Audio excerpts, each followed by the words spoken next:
بسم اللہ الرحمن الرحیم نحمدہ ونصلی ونسلم علی رسولہ الکریم وبعد۔ السلام علیکم ورحمۃ اللہ وبرکاتہ۔ رمضان المبارک اپنی تمام تر رحمتوں، برکتوں، محبتوں، شفقتوں، عنایتوں کے ساتھ اہل اسلام پر ایک بار پھر سایہ فگن ہو چکا ہے۔ یہ اللہ رب العالمین کی بے پناہ عنایتوں میں سے ایک عظیم احسان ہے کہ اللہ تعالیٰ نے اپنے بندوں کی روحانی تجلیات کے لیے انہیں رمضان المبارک جیسا ماہ مقدس عطا فرمایا ہے۔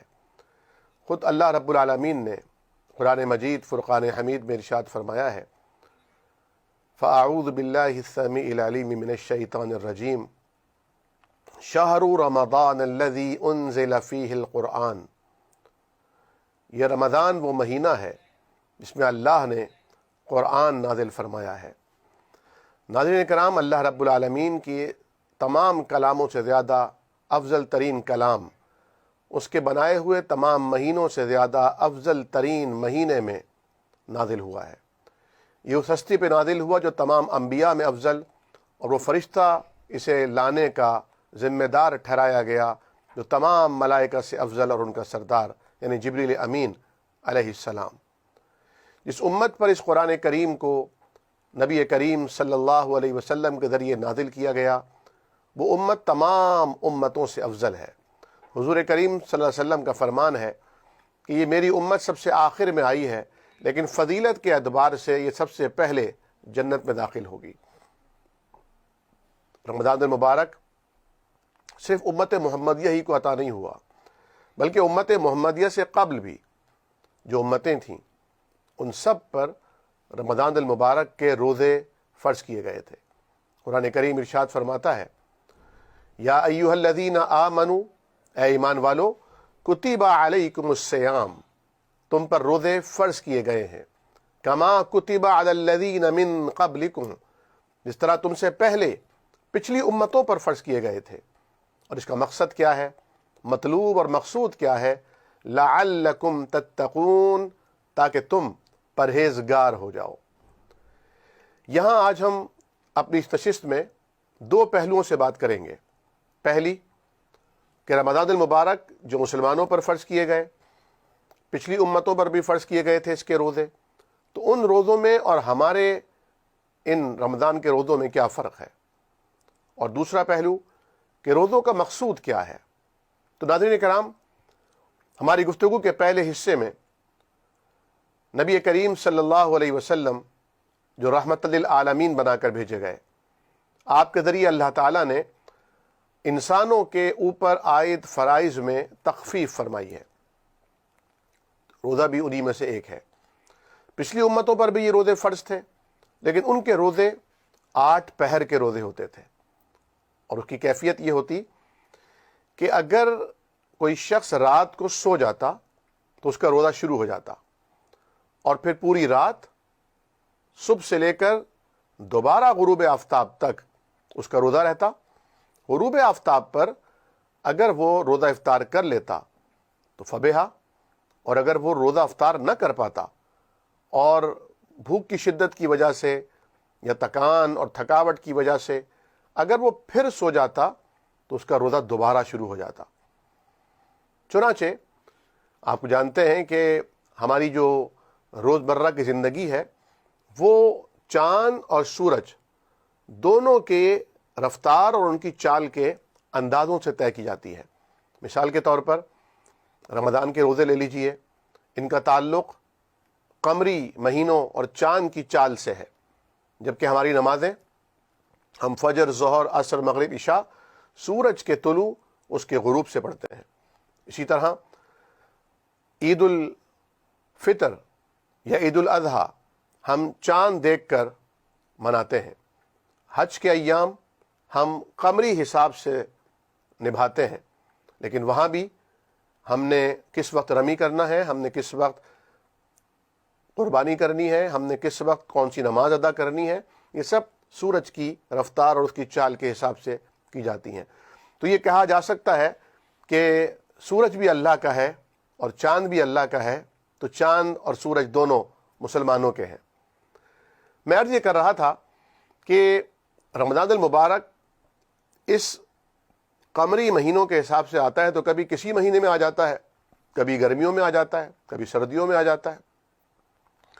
ہمارے ہاں آج سے تقریباً 20-25 سال 15 سال پہلے بھی شدید گرمیوں میں رمضان المبارک آئے تھے، اور اب بھی ہم دیکھ رہے ہیں 2 سالوں سے یہ گرمیوں میں آ رہے ہیں۔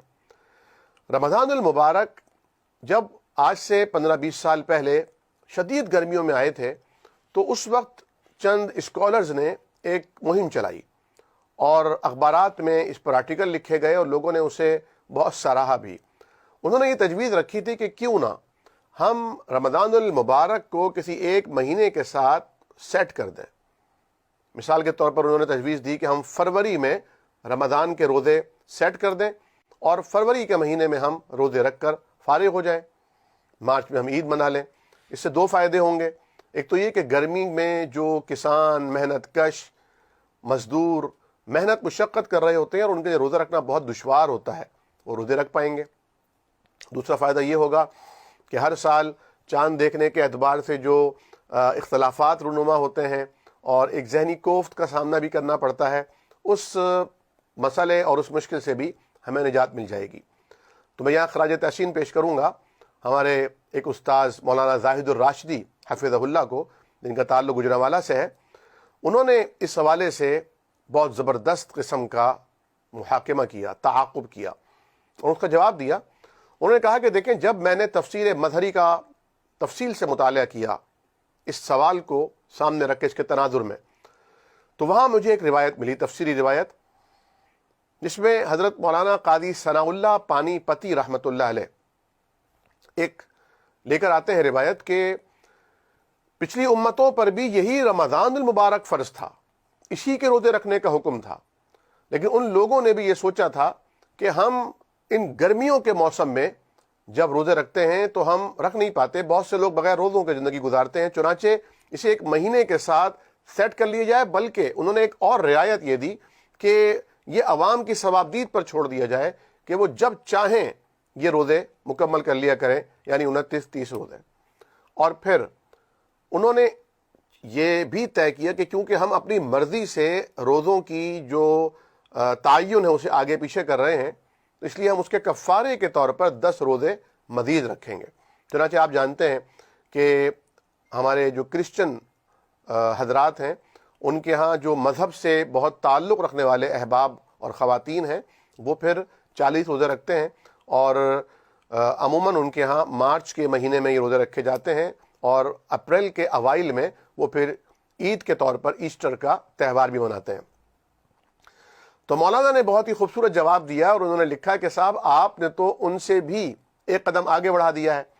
انہوں نے تو 10 روزے کفارے کے طور پر لکھے، مقرر کیے، آپ نے فروری کا مہینے کا تعین کر کے مزید وہ 30واں روزہ اور کبھی کبھی وہ 29واں روزہ بھی آپ نے اس میں سے ختم کرنے کی مذموم کوشش کی ہے، جو کہ آخری روزے عموماً بہت سخت ہوتے ہیں اور مشقت والے ہوتے ہیں۔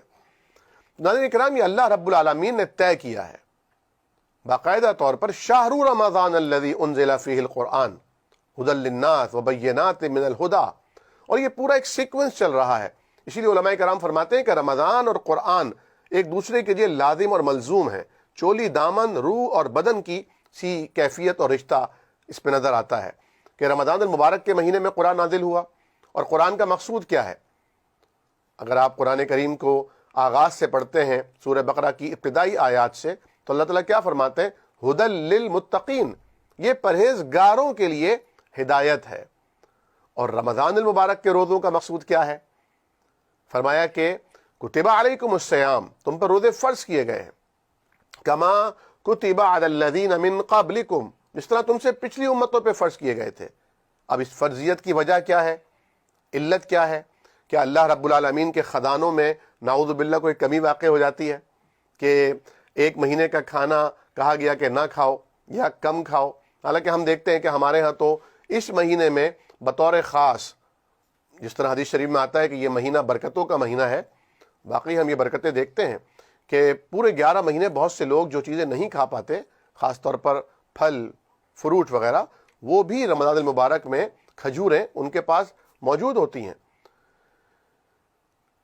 حالانکہ یہ مہینہ کھانے پینے کا مہینہ تو ہے نہیں، یہ تو عبادات کا مہینہ ہے، لیکن ہمارے یہاں روزے کا وہ مفہوم اصل میں بھلا دیا گیا ہے کہ روزے کا اصل مقصود کیا ہے۔ تو قرآن کریم نے روزوں کی فرضیت کے ساتھ ہی روزوں کا مقصود بیان کیا، فرمایا لعلکم تتقون، تاکہ تمہارے اندر پرہیزگاری کا جوہر پیدا ہو جائے۔ ناظرین کرام، یہ وہی تقوی ہے جس کا ذکر قرآن کریم کے حوالے سے کیا گیا تھا کہ ذالک الکتاب لا ریب فیہ ھدی للمتقین، یہ کتاب وہ کتاب ہے جس میں کوئی شک نہیں، ہر قسم کے ریب اور شبہ سے بالا تر ہے، ہر قسم کے تذبذب سے بالا تر ہے، لعلکم تتقون اور ھدی للمتقین، یہ ایک ہی چیز ہے۔ تو قرآن تقوی والوں کو ہدایت دیتا ہے، ہر ایک کے لیے رہنما نہیں بنتا یہ قرآن، اگرچہ یہ ھدی للناس ہے، ہر ایک کے لیے اس کی ہدایت کے دروازے کھلے ہیں، لیکن ہدایت ملتی کن کو ہے؟ ہدایت کے حامل کون لوگ بنتے ہیں؟ جو ہدایت کے خوگر ہوتے ہیں۔ جس طرح قرآن کریم نے ایک اور مقام پر فرمایا یہدی الیہ من ینیب، یعنی ہدایت بھی ان کو ملتی ہے جو ہدایت کے طلبگار ہوتے ہیں۔ ہر کس و ناکس کو ہدایت نہیں ملتی، دنیا تو ہر کسی کو مل جاتی ہے، لیکن ہدایت اسے ملتی ہے الیس للانسان الا ما سعی، جس کی انسان کوشش کرتا ہے۔ تو روزے کا مقصود تقوی ہے۔ تقوی کیا ہے؟ تقوی پرہیزگاری کو کہتے ہیں، تقوی بچنے کو کہتے ہیں۔ بچنا کس سے ہے؟ اللہ کی حرام کردہ چیزوں سے، اللہ تعالیٰ کی حدود کا خیال رکھنا ہے، اس باؤنڈری کا خیال رکھنا ہے جس سے آگے نکلنے سے ہم اللہ تعالیٰ کے نافرمان اور گناہگار بن سکتے ہیں۔ ایک گناہ وہ ہوتا ہے ناظرین کرام جسے لغزش کہتے ہیں، جسے بھول چوک کہتے ہیں۔ اللہ سبحانہ و تعالیٰ کی رحمتوں اور اس کی عنایتوں اور بخششوں کا آپ ٹھاٹے مارتا ہوا سمندر ملاحظہ فرمائیے کہ اس نے خود اہل ایمان کو اپنے عرش کے خزانوں میں سے 2 آیات نکال کر دیں، جو سورہ بقرہ کی آخری 2 آیات ہیں۔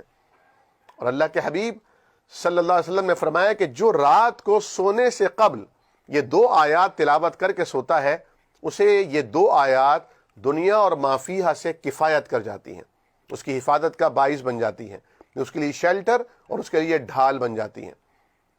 سورہ بقرہ کی آخری 2 آیات، میں وقت کی کمی کی بنا پر اس میں سے موضوع کی مناسبت سے 2 جملے آپ کی خدمت میں عرض کر رہا ہوں۔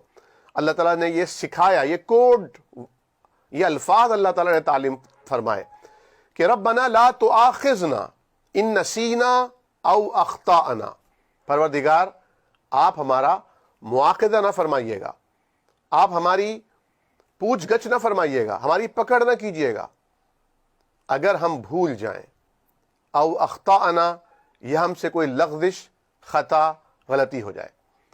اللہ تعالیٰ نے جس چیز پر اپنے عذاب کی نوید دی ہے، اپنے عذاب سے ڈرایا ہے، جہاں اللہ رب العالمین اپنے غیظ و غضب اور اپنی قوت اور اپنی طاقت کا اظہار فرمائے گا، وہ کیا ہے؟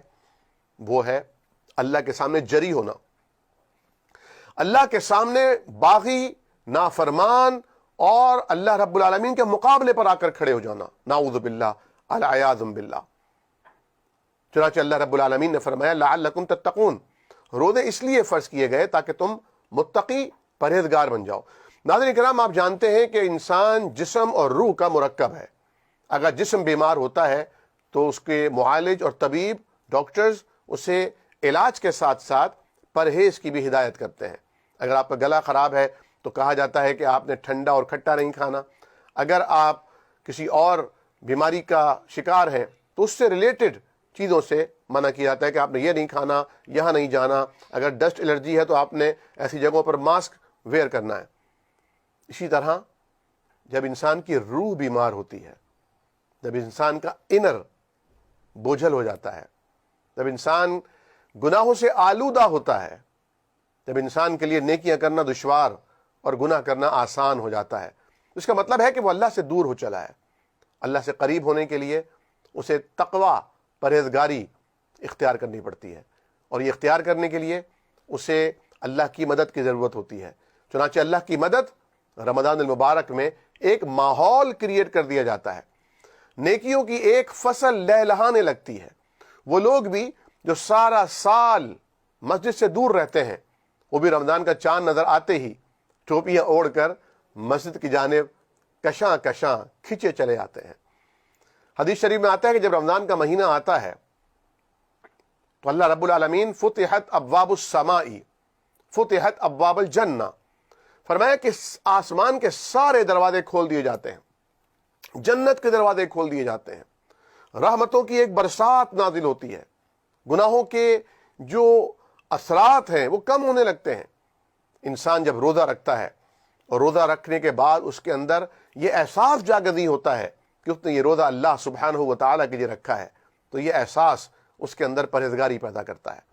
وہ اگر کسی گناہ کی طرف اس کا نفس اسے لے جا بھی رہا ہوتا ہے تو فوری طور پر اسے خیال آتا ہے کہ نہیں، میرا روزہ ہے۔ جس طرح حدیث شریف میں آتا ہے کہ اگر تمہارا کسی سے جھگڑا ہو جائے تو تم لڑنا نہیں بلکہ اتنا کہہ دینا انی صائم، میں روزے دار ہوں۔ اسی طرح وضو کرتے ہوئے پانی کا استعمال ہوتا ہے، پانی ہاتھ میں کلی لے کر چلو میں منہ کی طرف لے جایا بھی جاتا ہے، منہ میں پانی بھرا بھی جاتا ہے، لیکن کتنی احتیاط کی جاتی ہے کہ ایک قطرہ بھی حلق سے نیچے نہ چلا جائے۔ ہمارے ہاں جو خواتین ہیں ان کے لیے فقہا نے یہ اجازت دی ہے کہ اگر ان کا شوہر اتنا سخت گیر ہو اور اس قدر بد اخلاق ہو کہ وہ اپنی بیویوں پر سختی کرتا ہو کہ اگر کھانے میں نمک کم ہو جائے یا کھانے میں نمک زیادہ ہو جائے، تو فقہاء کرام نے انہیں اس بات کی، علماء نے اجازت دی ہے کہ آپ چکھ سکتی ہیں روزے کی حالت میں بھی نمک کو کہ کہیں زیادہ یا کم تو نہیں رہ گیا، تاکہ شوہر، کیونکہ جو گھر ہے وہ ایک اسلام کے معاشرے میں بنیادی اکائی کی حیثیت رکھتا ہے، اسلام نہیں چاہتا کہ وہاں فساد مچے، اس لیے وہ چند مقامات جہاں جھوٹ بولنے کی اجازت دی گئی ہے وہاں ایک مقام شوہر اور بیوی کے درمیان صلح کرانے کے حوالے سے بھی ہے کہ اگر آپ جھوٹ بول دیتے ہیں ان کے درمیان صلح کرانے کے لیے تو یہ جھوٹ نہیں ہوگا بلکہ اس پہ آپ کو ثواب ملے گا، یہ نیکی کا کام ہوگا۔ اگر بیوی کو اجازت مل گئی تب بھی وہ احتیاط کرتی ہے اور نہیں چکھنا چاہتی ہے، اور اگر چکھ بھی لے تو بار بار اسے تھوک دیتی ہے کہ کہیں اس کا ذائقہ بھی اس کا روزے کو خراب نہ کر دے۔ مسواک کرنے والے بھی احتیاط کرتے ہیں۔ یہ احتیاط کیا ہے؟ اسی احتیاط کا نام تقوی ہے۔ تقوی اس بات کا نام نہیں ہے کہ کوئی خاص مخصوص چولا پہن لیا جائے، کوئی لبادہ اختیار کر لیا جائے، کوئی خاص امامہ یا خاص ٹوپی زیب سر کی جائے، کسی گوشہ تنہائی میں جا کر بیٹھا جائے، دنیا سے کٹ کر رہنا تقوی نہیں ہوتا۔ اور ایک مشہور و معروف حدیث جس میں حضرت عمر فاروق رضی اللہ تعالی عنہ نے جناب ابی بن کعب رضی اللہ تعالی عنہ سے دریافت کیا تھا، جو قرآن کے بہت بڑے قاری تھے، جنہیں اللہ کے حبیب نے فرمایا تھا کہ یہ قرآن کے بہت بڑے قاری ہیں، ان کی عظمت کا اس سے بڑا اور کیا ثبوت ہو سکتا ہے۔ ان سے پوچھا تھا کہ اے ابی، آپ مجھے بتائیے کہ تقوی کسے کہتے ہیں، میں تقوی کیسے سمجھ سکتا ہوں؟ انہوں نے بہت ہی خوبصورت تمثیل دی، فرمایا کہ اے عمر، کبھی آپ کا گزر کسی ایسی پگ ڈنڈی، کسی ایسی چھوٹی راستی سے ہوا ہے، راہ سے ہوا ہے جس کے دونوں اطراف میں خاردار جھاڑیاں ہوں؟ کہا جی ہاں، اکثر۔ فرمایا آپ کیسے گزرتے ہیں؟ فرمایا کہ میں اپنے دامن کو، اپنے کپڑوں کو سمیٹتا ہوا گزرتا ہوں کہ مبادا کسی کانٹے میں میرا کپڑا لباس الجھ کر اس سے خراب نہ کر دے۔ حضرت ابی بن کعب نے فرمایا عمر، یہی تقوی ہے۔ یعنی انہی راستوں پر گزرتے ہوئے، انہی راستوں پر چلتے ہوئے آپ نے تقوی کا دامن تھام کر اپنے آپ کو پرہیزگاروں کی صف میں شامل کرنا ہے۔ اللہ سے دعا کیجئے کہ اللہ رب العالمین ہم سب مسلمانوں کو رمضان کے روزے ہی نصیب نہ کرے بلکہ روزوں کا مقصود بھی ہمیں نصیب فرما دے۔ سبحانک اللہم و بحمدک، نشہد ان لا الہ الا انت، نستغفرک ونتوب الیک۔ والسلام علیکم ورحمۃ اللہ وبرکاتہ۔